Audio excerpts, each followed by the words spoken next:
इंग्रजी शिकण्यासाठी किती शब्द पाठ करावे, किती मोठा प्रश्न पडतो. परंतु आज मी एक साधी आणि सोपी युक्ती घेऊन आलेली आहे. संपूर्ण इंग्रजी तुम्ही शिकू शकता कमीत कमी शब्द आहे ना, हे माहिती पाहिजे की कमीत कमी शब्दामध्ये आपण संपूर्ण इंग्रजी शिकू शकतो. हो, आपण हे शिकू शकतोय. आणि अशा पद्धतीनं जर कमीत कमी शब्दात तुम्ही इंग्रजी शिकू शकलात तर तुमचा कॉन्फिडन्स वाढणार आहे. मग एवढेच शब्द आपल्याला पाठ करावे लागतील का, जे की बोर्डवर दिसत आहेत की फक्त 221 शब्द? खरं आहे का हे तर मी सिद्ध करून दाखवणारच आहे. पण 221 शब्दांमध्ये जर इंग्रजी आपण शिकलो तर पुढची इंग्रजी शिकायची नाही का, किंवा मग कशाला एवढे शब्द पाठ करावे लागतील, असं नाही. तर तेही तुम्ही करू शकता. ऍडव्हान्स वरचेवर तुमची जी इंग्रजी आहे फक्त ह्या 221 शब्दात ती कशी परफेक्ट करायची हे मी तुम्हाला इथे दाखवून देणार आहे. आणि ते परफेक्ट झाल्यावर बाकीचा भाग जो आहे, तुम्ही वरच्यावर जितके जास्त शब्द पाठ कराल तितके तुम्हाला फक्त ह्या शब्दांमध्ये रिप्लेस करायचे आहेत. मी जे शब्द आणि उदाहरणं दाखवणार आहे त्यातून तुम्हाला ते शब्द रिप्लेस करायचे आहेत, फक्त रिप्लेस करायचे आहेत. आणि तुम्ही नवनवीन वाक्य तुम्ही कितीही बनवू शकाल, इंग्रजी लिहू शकाल, बोलू शकाल, लहान मुलं शिकू शकतील, मोठे शिकू शकतील, गृहिणी शिकू शकतील. फक्त 221 शब्द तुम्हाला पाठ करायचे आहेत. तुम्हाला हे 221 शब्दांचा जर पीडीएफ हवा असेल तर 50 कमेंट आल्याच्या नंतर मला 50 कमेंट करा की याच्यामध्ये तुम्ही लिहा पीडीएफ पाठवा. अशा 50 कमेंट मिळाल्याच्या नंतर मी तुम्हाला हा जो पीडीएफ आहे 221 शब्दांचा तो मी तुम्हाला डिस्क्रिप्शन बॉक्स मध्ये देईल. गुगल ड्राईव्हची लिंक असेल ती तुम्ही क्लिक करून तो तुम्ही पीडीएफ घेऊ शकता. अभ्यास त्याच्यातून सुद्धा तुम्ही करू शकता. मी सगळे एक एक उदाहरणे इथं दाखवणार आहे. चला तर बघूया मग की कसे आहेत आणि कोणते आहेत ते 221 शब्द. तर बघा, हे 221 शब्द जे आहेत ते या पद्धतीने आपण घेतलेले आहेत. बघा, आता इंग्रजी जेव्हा आपल्याला शिकायची असते ना तर तेव्हा आपल्यासाठी दोन गोष्टी आपल्याला शिकायच्या असतात. कोणत्या दोन गोष्टी शिकाव्या लागतात आपल्याला? एक तर आपल्याला वाक्य बनवायला यायला पाहिजेत आणि प्लस आपल्याला प्रश्न बनवायला यायला पाहिजे. बघा, मग तुमचं लिखाण असू दे, लिहायचं असू दे, इंग्रजी बोलायचं असू दे, वाचायचं असू दे, वाचताना सुद्धा वाक्य वाचावीच लागतात. त्यामुळे आपलं सगळं इंग्रजीचं आधारलेलं आहे ते वाक्यांवर आणि प्रश्नांवर आहे. सो हे बनवायला आपण या 221 शब्दामधून शिकणार आहोत. आणि हे आलं की बघा, तुम्हाला हा 221 शब्द तुम्ही वाक्य पक्के केले, प्रश्न पक्के केले की इव्हन तुम्ही इंग्रजी सुद्धा सहज बोलू शकाल. तर बघा, आता त्यासाठी आपल्याला वाक्य प्रश्न बनवण्यासाठी आपल्याला काय लागेल, तर आपल्याला अशा प्रकारची विविध शब्द लागतील. जसे की मी नाऊन घेतलेले आहेत. बघा, 51 नाऊन तुम्हाला देणार आहे मी. प्रोनाउन आपण 28 प्रोनाउन्सची आपण मदत घेणार आहोत. हेल्पिंग वर्ब आपण 22 देणार आहे मी तुम्हाला, ज्याच्या मदतीने आपल्याला सगळे वाक्य बनवायचे आहेत. मेन वर्ब 60 आहेत, प्रिपोजिशन 10 आहेत, ऍडजेक्टिव्ह 30 आहेत आणि अँटोनिम्स म्हणजे विरुद्धार्थी शब्दाच्या 20 जोड्या आपण घेणार आहोत. या सगळ्यांच्या मदतीनं आपण बघा, हे टोटल केलं तर 221 शब्द होतात. हे 221 शब्दाचं पीडीएफ मी सर्वांनाच देणार आहे. परंतु त्या व्यतिरिक्त त्याचं इतर सगळं स्टडी मटेरियल जर हवं असेल तर तुम्ही मला या नंबरवर संपर्क करू शकता. याच्यामध्ये आपण काय काय देणार आहोत हे मी इथे स्टार करून दाखवलेलं आहे. सो आता आपल्याला काय करायचं आहे की ह्या एवढ्याच 221 शब्दांच्या मदतीनं वाक्य आपण कशा पद्धतीनं बनवायचे आहे ते आपण बघूया.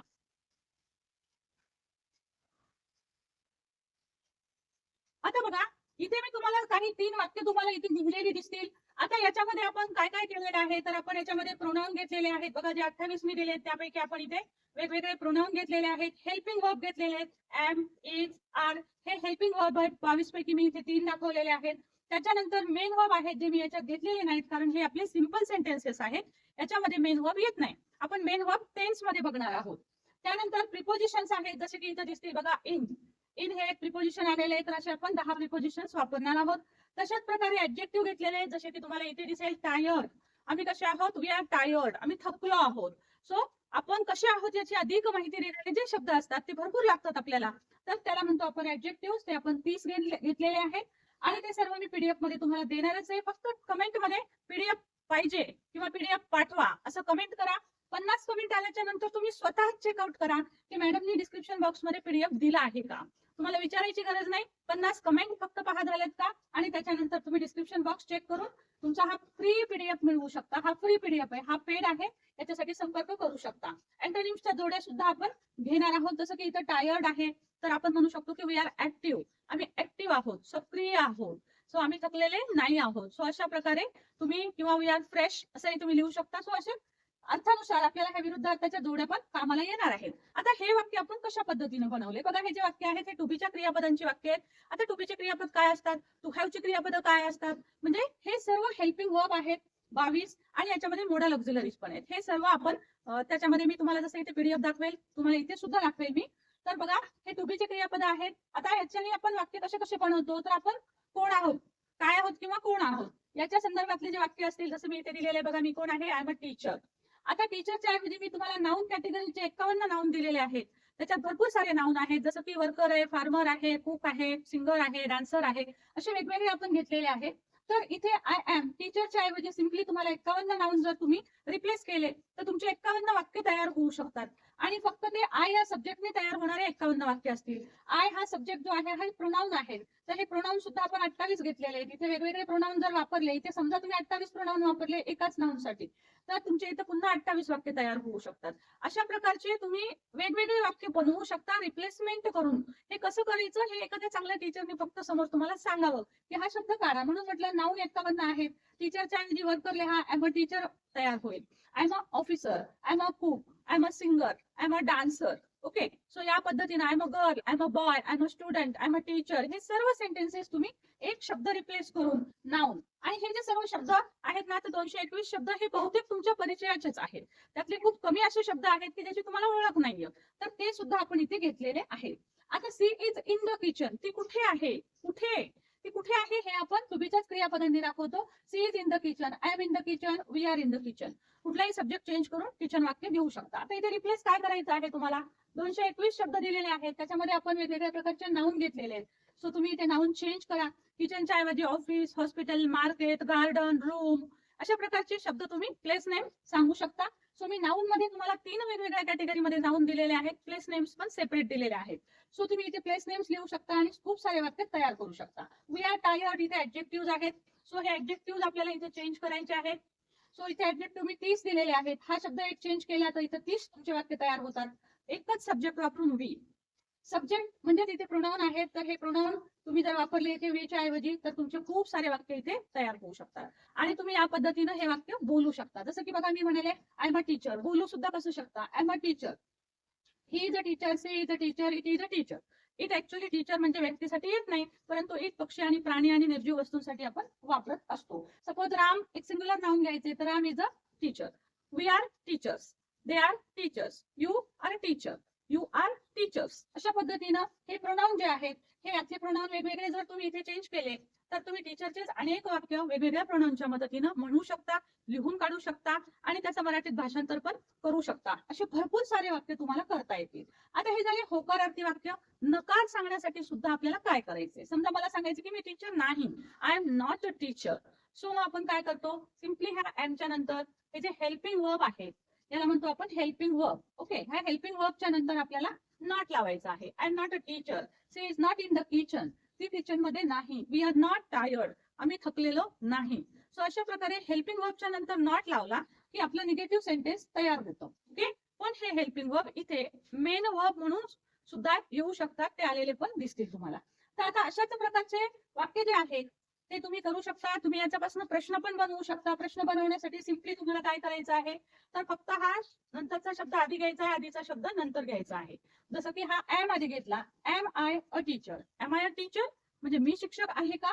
Is she in the kitchen, ती खरंच किचन मध्ये आहे का. Is she in the kitchen, काय केलं, हा शब्द आधी घेतला, हा शब्द नंतर घेतला, तुमचा प्रश्न तयार. ओके, सो हा झाला प्रश्न. बघा, प्रश्न करणं पण सोपं आहे की नाही. आणि वाक्य आणि प्रश्न दोन्ही प्रकारचे वाक्य बघा आपण किती प्रकारचे शिकतोय. आपण होकारार्थी वाक्य शिकतोय, नकारार्थी वाक्य शिकतोय आपण, आणि 2 प्रकारचे प्रश्न शिकतोय. जसं की मी सांगितलं की एम आय अ टीचर, मी शिक्षक आहे का. Is she in the kitchen म्हणजे हे झाला हो किंवा नाही उत्तर येणारे प्रश्न, ज्याचं उत्तर हो तरी येईल किंवा नाही तरी येईल. जसं ती किचन मध्ये आहे का, हो तरी म्हणेल किंवा नाही तरी म्हणेल.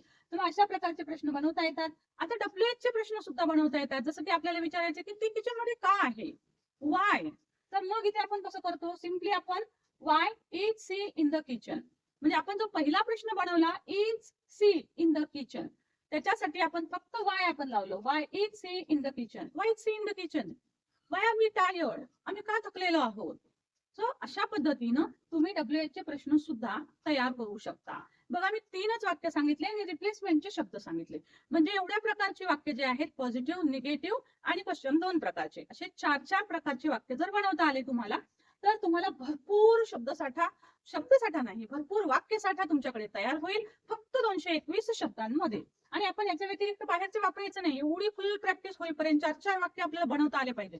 ते वाक्य आपण बनवायचेच 221 शब्दांमध्ये आणि मगच पुढच्या शब्दांकडे जायचं. तुम्ही 9वीला असू द्या, 10वीला असू द्या, 12वीला असू द्या, तुम्ही अगदी एखादा जॉब करणारे असू द्या, तुम्ही कॉम्पिटेटिव्ह एक्झाम देणारे असू द्या, पण तुम्हाला इंग्लिशची भीती वाटते, बेसिक कसं पक्क करावं समजत नाही, तर त्यांनी ह्या 221 शब्दांमध्येच बेसिक पक्क करून घ्या. मी सांगते त्याच मेथडने. ओके, याच पद्धतीनं टेन्स मध्ये सुद्धा सगळे वाक्य आणि सगळ्या प्रकारचे प्रश्न आपल्याला बनवता येतात. आता हे झाले काही प्रकारचे वाक्य. आता अजून काही प्रकारचे वाक्य असे असतात ना, की जशा प्रकारे सपोज आपल्याला वाक्य असेल, आय हॅव अ पेन, माझ्याकडे एक पेन आहे. सपोज असं वाक्य असेल की सी हॅज अ बुक, तिच्याकडे एक बुक आहे. साधे आणि सोपे सोपे वाक्य का घेतोय आपण? कारण आपले 221 शब्द जे आहेत ते सर्व शब्द जे आहेत ते आपले फ्रिक्वेंटली युज्ड आहेत, जे की आपण वारंवार वापरतो. आणि आता ह्याच्या मदतीने जर सोप्या शब्दांनी जर पक्क झालं ना, तर मग हार्ड शब्दाची रिप्लेसमेंट ऑटोमॅटिक जमेल. आता इथे पेनच्या ऐवजी तुम्ही शब्द रिप्लेस करू शकता. कुठले रिप्लेस करायचे? नाउन. हे नाउन जर इथे चेंज केले, आय हॅव अ पेनच्या ऐवजी I have a book, I have a notebook, I have an eraser, I have a pen, I have pencil, अशा प्रकारे तुम्ही सगळे कॉमन नाउन वेगवेगळे घेऊ शकता. सो इथे पण तशाच प्रकारे आहे, बुकच्या ऐवजी नाउन तुम्ही रिप्लेस करू शकता आणि इंग्रजी बोलू सुद्धा शकता, अशी प्रॅक्टिस सुद्धा करू शकता. आता हे वाक्य केव्हा वापरतो आपण? Have, has, had. हे आपण काळानुसार तुम्हाला मी ते देईलच. तर हॅव, हॅज हे जे आहे ते प्रेझेंट मध्ये वापरतो आणि हे वाक्य जे आहे टू हॅव म्हणतो आपण याला. हॅव, हॅज, विल हॅव, याला म्हणायचं टू हॅव. तर टू हॅव म्हणजे काय असतात? तर जेव्हा आपली एखादी गोष्ट आपली असते, आपल्या मालकीची असते, तेव्हा आपण हे क्रियापद वापरतो. जसं मी इथे सांगितलं तुम्हाला, हे टू बीचे क्रियापद आपण काय, कोण, कोठे, कशासाठी वापरतो. तसं टू हॅवचे क्रियापद जे आहेत ते आपण मालकीची वस्तू दाखवण्यासाठी, आपले बॉडी पार्ट्स दाखवण्यासाठी आणि आपले रिलेशन दाखवण्यासाठी, सांगण्यासाठी आपण वापरतो. जसं की I have two brothers, I have a sister, मला एक सिस्टर आहे, बहीण आहे, असं रिलेशन सांगण्यासाठी हे हॅव किंवा हॅज वापरत असतो. आता हॅज कुठे वापरतो? तुम्हाला मी चार्ट्स देणारच आहे, इमेजेस तुम्हाला मिळणारच आहे. सो त्या इमेजेस मध्ये कुठे हॅव वापरायचं, कुठे हॅज, कुठे विल हॅव वापरायला हवंय, शाल हॅव कुठे, सर्व काही तुम्हाला इमेजेस मध्ये भेटेल. सो बघा, आता हे जर आपण अशा पद्धतीने केलं, त्याचे निगेटिव्ह करायचे आहेत. फक्त इथे निगेटिव्ह करताना मात्र लक्षात ठेवा की आपल्याला इथे निगेटिव्ह साठी डू या क्रियापदाची मदत घ्यावी लागते. सो हॅव असेल तर आपल्याला डू ची मदत घ्यावी लागते. बघा, आय जशाला तसं लिहायचं, यानंतर डू नॉट घ्यायचं. डू नॉट म्हणजे नकार. Do not, I do not have a pen, I do not have a pen. Okay, आता हॅज आलेला आहे. हॅज जर आलेला असेल तर डू नॉटच्या ऐवजी डझंट वापरायचं आहे. जसं की याचं उत्तर नकारार्थी वाक्य होईल. बघा, सी डझंट. आता हा डझंट घेतल्यामुळे हा हॅज जो आहे तो हॅव मध्ये बदलावा लागतो. She doesn't have a book. Okay, she doesn't have a book. अशा पद्धतीने आपल्याला हे नकार करावे लागतात. हे एवढं जर लक्षात घेतलं तुम्ही, तर तुम्हाला निश्चितच हे वाक्य जे आहे ती सहज बनवता येतील. तर आता याचा प्रश्न कसा बनवायचा? तर सिम्पली पुन्हा तेच. प्रश्न जर बनवायचा असेल तुम्हाला, तर तुम्हाला फक्त काय करायचं आहे? आता इथे आपल्याला डू ची मदत घ्यावी लागते. इथे तर आपण फक्त हा शब्द मागे पुढे केला होता. इथे आपल्याला सुरुवात करावी लागते डू ने. Do I have a pen, do I. Do नवीन घेतलाय, आय आपण मागे टाकलाय. Do I have a pen आणि क्वेश्चन मार्क. हा झाला तुमचा येस नो टाईपचा क्वेश्चन. इथे जर केलं तुम्ही तर तुमचा हा क्वेश्चन तयार होईल या पद्धतीनं. Does she have a book. Okay, so या पद्धतीने तुमचं वाक्य जे आहे ते तयार होणार आहे. आता हे जर प्रश्न तुम्ही डब्ल्यूएच चे केले तर तुम्हाला सिम्पली डब्ल्यूएच चा शब्द जो आहे तो ऍड करावा लागतो आणि तुमचं डब्ल्यूएच चं वाक्य जे आहे ते तयार होतं. जसं की समजा इथे मी वाय ऍड केलं. Why do I have a pen. Why do I have a pen. Why, का मी माझ्याकडे एक पेन असेल. Why does she have a book. तिच्याकडे एक पुस्तक का असेल. वाय डज सी हॅव, का पुस्तक घेऊन यायचे तिनं. Why does she have a book, तिच्याजवळ पुस्तक कशाला हवंय, माझ्याकडे आहे ना, मग तिच्याकडे कशाला हवंय. Y does she have a book म्हणजे बघा इथे सिम्पली आपण वाय ऍड केला की आपला डब्ल्यूएच चा प्रश्न तयार होतो. Y does she have a book. WH चे प्रश्न सुद्धा याच पद्धतीने तुम्ही तयार करू शकता. आता मोडाल ऑक्झिलरीज आहेत बघा, त्या मोडाल ऑक्झिलरीजचा सुद्धा आपल्याला उपयोग करता येतो. तर हे जे हेल्पिंग वर्ब आहे त्याच्यामध्ये आपण काही मोडाल ऑक्झिलरीज घेतलेले आहेत. मोडाल ऑक्झिलरीज म्हणजे कॅन, कुड, मे, माइट, मस्ट, विल, वुड, शाल, शुड. आणि याच्यात इतरही मॉडेल्स आहेत, परंतु आपण एवढेच बेसिक मॉडेल्सचा अभ्यास आपण याच्यामध्ये घेतलेला आहे. 22 जे हेल्पिंग वर्ब आहेत त्यामध्ये. तर आता हेल्पिंग वर्ब आले तर वाक्य कशा पद्धतीचे तयार होतात बघा. जसं की I can read, I can read English, मी इंग्रजी वाचू शकते. शकणे, माझी एक ॲबिलिटी सांगितलेली आहे की मी काय करू शकते. I can read English, I can sing, I can dance, I can swim in the river. So मी काय करू शकते. सो मोडाल ऑक्झिलरी जे आहेत त्याची वाक्य या पद्धतीने येतात. सब्जेक्ट झाला कॅन, कॅनच्या नंतर वर्बचा पहिला फॉर्म असतो, नेहमी लक्षात ठेवा. वुडाच्या पुढे वर्बचा पहिला फॉर्म येतो. आता हेच निगेटिव्ह करायचं असेल तर सिम्पली कॅनच्या नंतर तुम्हाला नॉट लिहायचं आहे. I can not read English. मी इंग्रजी वाचू शकत नाही. हेच प्रश्न बनवायचा असेल तर कॅन आधी घ्या, आय नंतर घ्या. Can I read English? Can I read English? Helping verb असतील तर त्यावेळेस आपल्याला फक्त हेल्पिंग वर्ब आधी घ्यायचा आहे, सब्जेक्ट नंतर घ्यायचा आहे. प्रश्न तयार. प्रश्न तयार करणं मुलांना फार अवघड वाटतो, पण प्रश्न तयार करण्यासाठी एकच युक्ती लक्षात ठेवा. Cross your hands. तुमचे हात क्रॉस करा फक्त. सब्जेक्ट आधी घ्या, वर्ब आधी घ्या, सब्जेक्ट नंतर घ्या. सब्जेक्ट आणि वर्बची जागा बदलली की प्रश्न तयारच होतो. सो अशा पद्धतीने तुम्ही हेच डब्ल्यूएच घेत असताना सुद्धा सेम रूल फॉलो करायचा आहे. Why can I read English? मी का इंग्रजी वाचू शकतो? Y can I? मी का वाचू शकतो इंग्रजी? सो वाय, वेन, वेअर कोणतेही प्रश्न तुम्ही इथे वापरू शकता तुमच्या अर्थानुसार. बघा, आता याच्या मदतीने मी तुम्हाला हे सगळ्या प्रकारचे वाक्य सांगितलेले आहेत. सो हे जे सगळ्या प्रकारचे वाक्य पाहिले आपण, टू बीचे 4 प्रकारचे वाक्य पाहिले, टू हॅवचे 4 प्रकारचे वाक्य पाहिले, मोडाल ऑक्झिलरीचे सुद्धा आपण 4 प्रकारचे वाक्य पाहिले आणि टेन्सचे सुद्धा आपण सगळ्या प्रकारचे 4ही प्रकारचे वाक्य पाहणार आहोत. तर हे सगळे वाक्य जे आहेत तर ते 2000 प्लस वाक्यांची इतर प्रॅक्टिस तुम्हाला व्हावी आणि तुम्हाला हे सगळं 221 शब्दात जर परफेक्ट करायचं असेल ते पण अगदी विथ एक्झाम्पल आणि सगळे नियम. बघा, सर्व नियम सुद्धा मी त्याच्यात लेखी लिहून दिलेले आहेत. हे जर तुम्हाला मटेरियल हवं असेल तर पेड मटेरियल आहे. तुम्हाला फ्री पीडीएफ पाहिजे असेल तर पीडीएफ पाठवा, कमेंट करा मला. आणि जर पेड पाहिजे असेल तर या नंबरवर संपर्क करा. तुम्हाला या सर्व स्टडी मटेरियल नियमांसहित वाक्यांसहित त्याचे पीडीएफ सुद्धा तुम्हाला दिले जातील. ते कसं मटेरियल पाठवलं जाईल हे तुम्हाला संपर्क केल्यानंतर तुम्हाला समजेल. ओके, सो आता याच्यानंतर आपण पाहणार आहोत टेन्स. कारण टेन्स मध्ये 12 वाक्य आहेत. ते 12 वाक्य आपण कशा पद्धतीने करायचे आणि पुन्हा 12चे प्रत्येकी 4 वाक्य कसे करायचे. या 221 शब्दांच्या मदतीनं आपण टेन्सचे वाक्य सुद्धा करू शकतो. आणि तुम्हाला तर माहिती आहे टेन्सचे वाक्य आले की आपल्याला भरपूर काही इंग्रजीचा भाग जो आहे तो सहज साध्य होऊ शकतो. चला तर मग हे वाक्य कसे करायचे ते बघूया.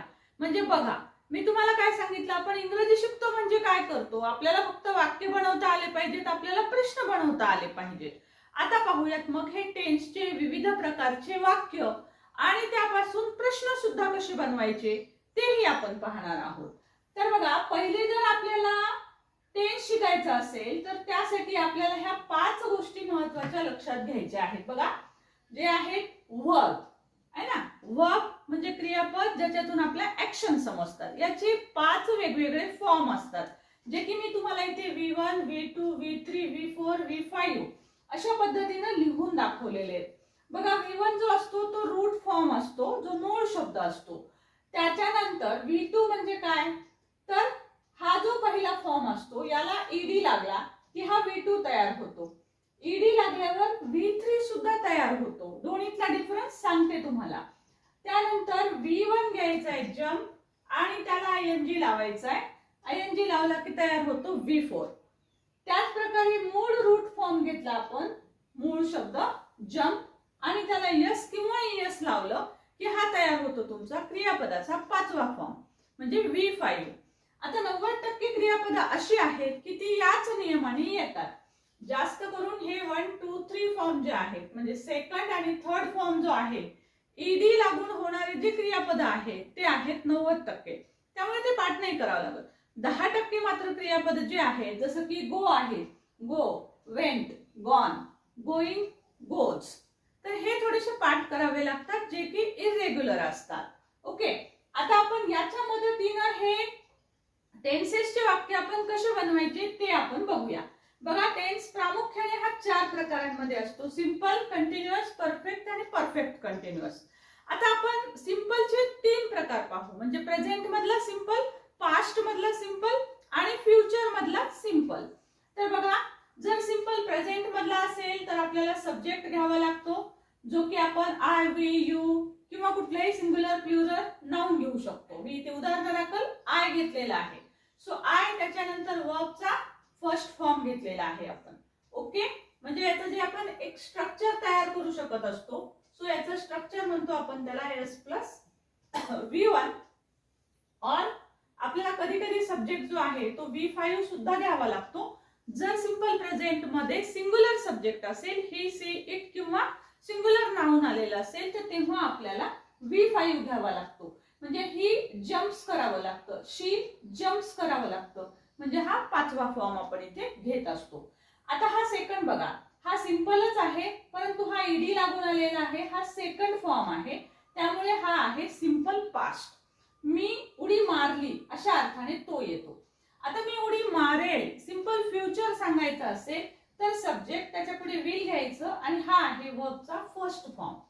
ओके, आता याच्यात जर स्ट्रक्चरचा उपयोग केला, विचार केला तर S प्लस V2 हे आपलं स्ट्रक्चर तयार होतं आणि याच्यामध्ये स्ट्रक्चर कसं होतं, S plus will plus V1. Okay, लिहित नाही, तुम्ही नंतर ऐकून ते लिहू शकता. सो अशा प्रकारे हे सिंपलचे 3 काळ आहेत, प्रेझेंट, पास्ट आणि फ्युचर.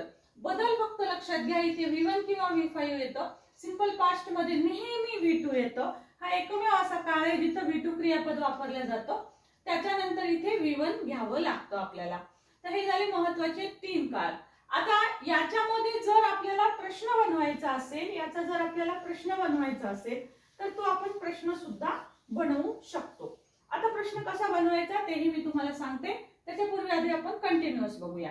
तर कंटिन्युअसचे वाक्य जर पाहिले तुम्ही तर कंटिन्युअस म्हणजे ऍक्शन चालू असणे. आता ही चालू असण्याची ऍक्शन कशी दाखवली जाते, तर एम, इज, आर, वॉज, वर, विल, बी, शाल बी यापैकी योग्य ते काळानुसार टू बीचं क्रियापद घेतलं जातं, जे मी तुम्हाला इथे दाखवणारच आहे.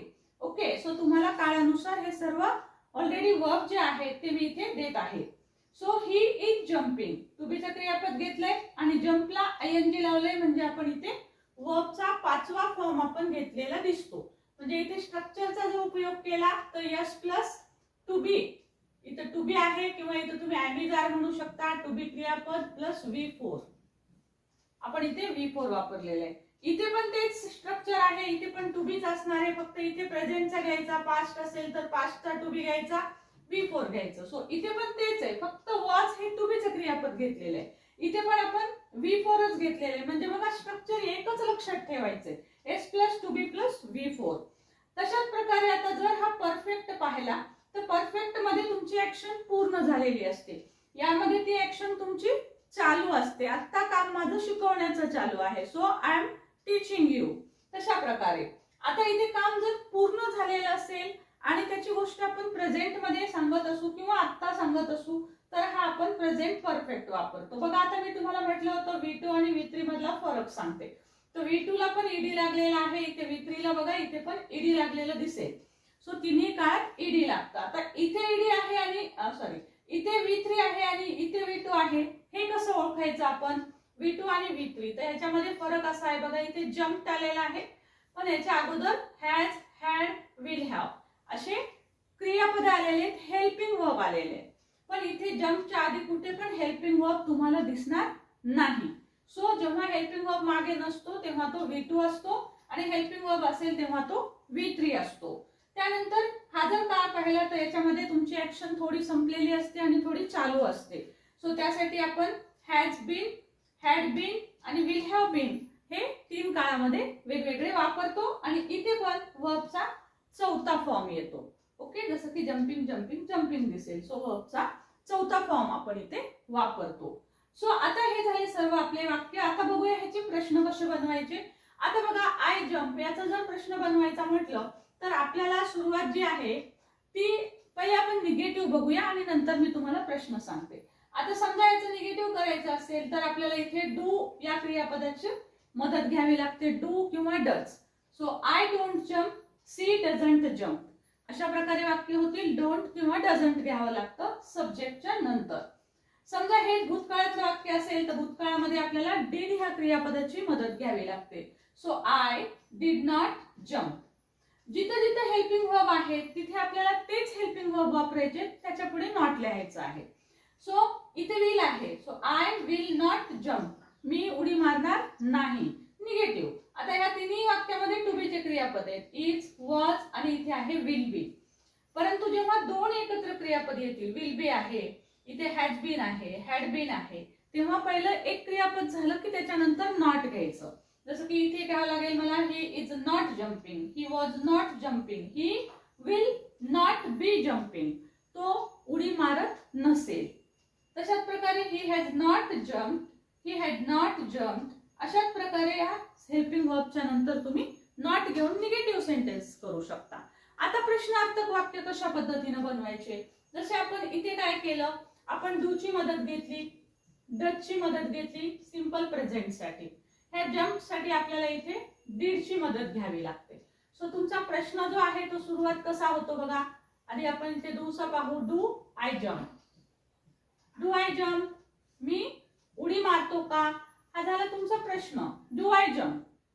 जर भूतकाळातलं वाक्य असेल तर तुम्ही हेच वाक्य घ्याल, did I jump, did I jump, मी उडी मारली का, डिड आय जम्प. सो इथे कसं घ्याल, will I jump, will I jump. इथे हेल्पिंग वर्ब आहे, आपण इथे आहे म्हणून आपण घेतलेला आहे विल आय जम्प. आणि वरच्या ह्या दोन्ही वाक्यांमध्ये आपल्याला इथे हेल्पिंग वर्ब दिसत नाही, त्यामुळे आपण डू, डज आणि डीड ची मदत घेत असतो. लक्षात ठेवा, डू, डज, डीड ची मदत आपण निगेटिव्ह आणि प्रश्न बनवण्यासाठीच करत असतो. सो हेल्पिंग वर्ब म्हणून. सो आता आपल्याला हे कळले. आता इथे WH चा करायचं असेल तर WH याच्या आधी लावा. वाय डू आय जम्प, मी का बरं उडी मारते. तशाच प्रकारे वाय विल आय जम्प, मी का उडी मारेल. सो सिम्पली याच्या अगोदर WH चा वर्ड लिहिला की तुमचे सगळ्या प्रकारचे प्रश्न तयार होतात.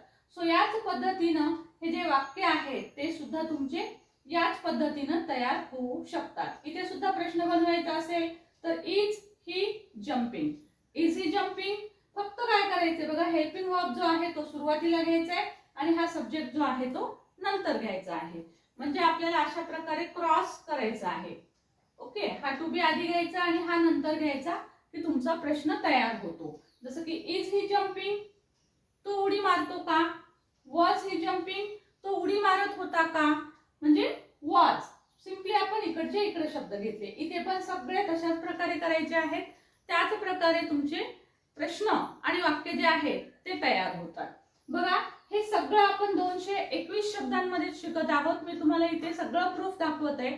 तुम्हाला जर 221 शब्दांचा PDF हवा असेल तर मला कमेंट बॉक्स मध्ये जरूर PDF पाठवा. असं तुम्ही मला कमेंट बॉक्स मध्ये लिहून पाठवा. तुम्हाला PDF पाठवण्यात येईल. लिंक कुठे आहे मी इथे दिलेला आहे. प्लीज हेच रेफर करा.